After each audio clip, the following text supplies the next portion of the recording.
In this video, we're going to cover the rest of topic 3.4. So we're going to talk about Dalton's law of partial pressures and collecting gases over water and mole fractions. So Dalton's law of partial pressures says that for a mixture of gases in a container, the total pressure exerted is the sum of the pressures that each gas would exert if it were alone. So it is literally P total, or the total pressure, is equal to the partial pressure of gas number 1 plus the partial pressure of gas number 2 plus the partial pressure of gas number 3 plus the partial pressure of gas number 4, and we can go on and on for however many gases are in our sample. So we really just add them up to find the total pressure. So let's look at a problem for that. So this says I have 100.8 grams of O2 and 289.8 grams of N2 are pumped into a 6-liter scuba tank that is kept at 20 degrees Celsius. We want to find the partial pressure of each of the gases and then the total pressure in the tank. So the first thing that we're going to do is find the partial pressure of N2, and the information that's given to us about N2 is the number of grams. We have 289.8 grams of N2. And I'm going to change that into moles because I can then use the moles in my ideal gas law to get to the pressure. So 1 mole of N2 on the top, I'm going to use the molar mass of N2 here, and this is 28.02 grams per mole, and that will give me 10.34 moles of N2. So then what I'm going to do is I'm going to use my ideal gas law, the PV equals nRT. We're going to solve for the partial pressure of N2. So that's going to be nRT over V. We know our N is that 10.34 moles that we just found. Our R is that constant, 0.08206 liter atmospheres per mole Kelvin. And then we are, if we look back to our problem, we are at 20 degrees Celsius. We need that in Kelvin, so we're going to add 273. So that's 293 K. And then we'll divide that by the 6 liters of the scuba tank. Thinking about your units, make sure everything cancels. Moles is gone, liters is gone, K is gone. We're left with ATMs, which is perfect. That's what we're looking for. So our partial pressure of N2 is going to be 41.5 atmospheres. Okay. Then we're going to do a very similar thing for O2. The exact same thing, actually. So for O2, we had 100.8 grams of O2. We're going to change that into moles using our molar mass. So 1 mole of O2 on the top, 32.00 grams of O2 on the bottom, and that gives me 3.150 moles of O2. And then the exact same thing, we're solving for the pressure of O2 this time, so it's nRT over V. Everything is the exact same here except for your number of moles. Our R, 0.08206 liter atmospheres per mole Kelvin, and then our temperature was 293 K, and 6 liters was our volume. So the pressure of O2 is 12.6 atmospheres. So that's part A. Part B was then to find the total pressure in the tank. So to find the total pressure, the P total is going to be equal to the pressure of the N2 plus the pressure of the O2. And all you have to do is add them up. So N2 we had 41.5 and 12.6. For our O2, be careful on your sig figs. It will end up working itself out here. But we are adding here, so we're looking at digits after the decimal.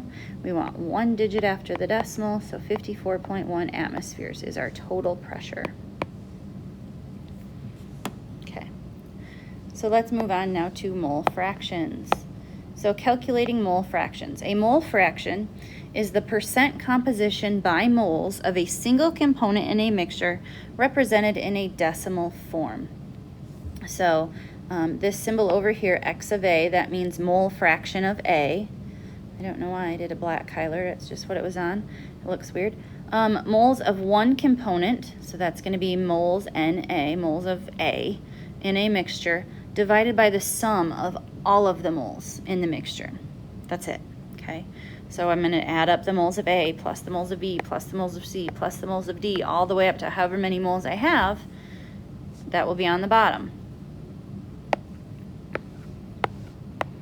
All right, so this one says, find the mole fraction of each component in a gaseous solution that contains 6.70 moles of helium, 2.50 moles of argon, and 1.60 moles of Cl2. So I would first add those up and figure out my total.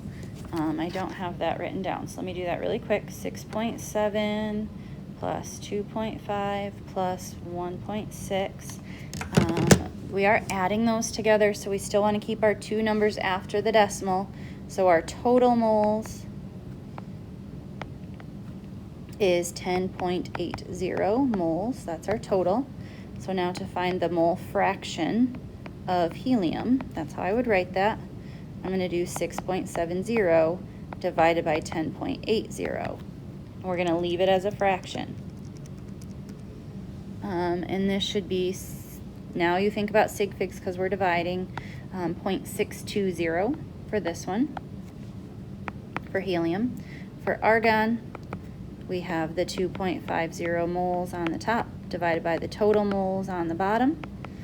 And this one is 0.231. Now you can just do some math and subtraction here, or you can just solve for it. The total moles from your mole fraction is 1, or 100%. I'll just write it out though, 1.60 over our 10.80, and that is 0.148.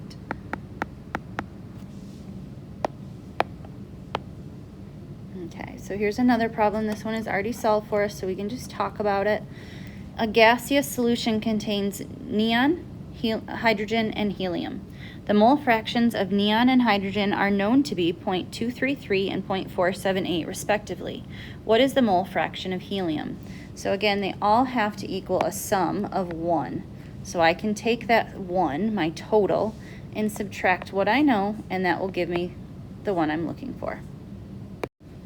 We can also use mole fractions and partial pressures together, so you can find the partial pressure of any component in a gas mixture by multiplying the total pressure by its mole fraction. That's a pretty important piece of information. So if I have the mole fraction of O2 in a container at 0.97 atmospheres is found to be 0.210. What is the partial pressure exerted by O2? So to find the partial pressure of O2, I can take my mole fraction and multiply that by my total pressure. And that will give me the partial pressure of the O2. So in this case, it's 0.20 ATMs. All right, we're going to shift gears a little bit and now talk about collecting gases over water. So this is a common lab that we do in a lot of AP classes. We will do this one. This involves mixing, this one particularly has hydrogen peroxide and sodium hypochlorite, which is just bleach. Mixing those together. Ours is going to be a little bit different, but our setup here is going to be the same. So what they've got going on is they have this tube. Basically, we'll use a graduated cylinder, I believe, upside down in a pool of water. And notice there's no air bubbles. It's completely full. All of that is water, just water in here. And then over here, they have their peroxide and then their bleach in this little tube, and they're not being mixed yet. And then they kind of tip it a little bit so that this thing spills, the reaction happens, and it's going to form some gas. And in this case, it's forming oxygen gas.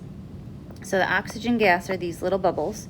Those little bubbles are going to travel through this tube all the way through here, and then it can travel through the water. And if we'll collect the gas up here. So we're collecting gas over water. Okay, our next slide is going to talk about that. So when measuring the volume of gas collected, so we're going to let the reaction go, we're going to get all of our gas collected, and then we have to figure out the pressure. So when measuring the volume of gas collected, you have to line up the water levels inside and outside the graduated cylinder. So you're going to either raise your graduated cylinder up or you're going to lower it down so that these line up.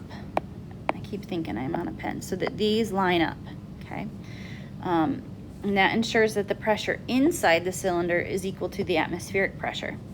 So the pressure of the atmosphere is going to be equal to the P total, which is going to be the pressure of the oxygen gas that we collected, but then it's also going to be equal, we have to add in the partial pressure of water, okay?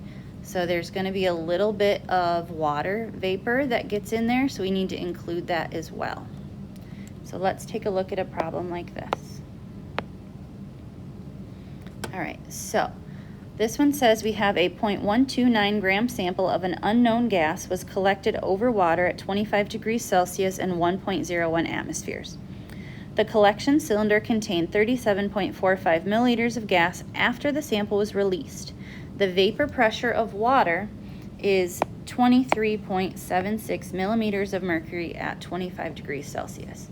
So all liquids, even all solids, have vapor pressure, and that's just when a little bit of the liquid or the solid can turn into a gas. So even though we were collecting oxygen gas in there, we're still going to get a little bit of water as a vapor as well. So we need to take that into account when we're thinking about our total pressure. And there is, usually they give you a table or there's like a value given to you in the problem that tells you about the pressure of the water. Our first problem that we have to think about, though, is my total pressure is in atmospheres and my vapor pressure of water is in millimeters of mercury. So we're going to change that to atmospheres. So 23.76 millimeters of mercury, 1 atm on the bottom, and there are 760 millimeters of mercury for every 1 atmosphere. So this is 3.126 times 10 to the minus third, or 10 to the minus second, I'm sorry, 10 to the minus second atmospheres. This could also be written like this, 3126. Yeah. Yep, atmospheres, same thing. Okay. So now, find the partial pressure of the unknown gas. So if we know the total pressure is the 1.01 atmospheres, and we know the partial pressure of the water, we can find the partial pressure of the unknown gas because it's going to be the P total is equal to the pressure of the water vapor plus the pressure of the unknown gas. So this is 1.01 atm, and this is the 3.12, sorry, 6 times 10 to the minus 2 atms. And then we can just do a little algebra and solve for that unknown. So the partial pressure of the unknown is 0.98 atmospheres. Okay, so now it wants us to find the moles of the unknown gas. So now this is where we get to use our ideal gas law. So we're going to find N. We're solving for N. PV equals nRT. So N of my unknown, that's what I'm looking for, the moles of the unknown, is the partial pressure of the unknown times the volume over RT. So we just found that pressure is 0.98 atmospheres. Our volume, I believe it was given to us in milliliters. I think it said we had 37.45 milliliters. We need that in liters because our R is liter atmospheres per mole Kelvin, so make sure your units are canceling. 0.03745 liters. Our R, 0.08206 liter atmospheres per mole Kelvin. And then our temperature was 25 degrees Celsius, I believe, which is 298 K. So our unknown moles is 1.5 times 10 to the third. 10 to the negative third, sorry, moles. Okay, so then it still wants us to do one more thing. We need to find the molar mass. So we've got another step here. Remember that molar mass is going to be the grams of the unknown over the moles of the unknown, grams per mole. Those are going to be our units. So if we look back to the problem, I think it tells us how many grams we had. We had a 0.129 gram sample. That's going to go on the top over the moles that we just found, 1.5 times 10 to the minus third moles. So we're going to get 86 grams per mole.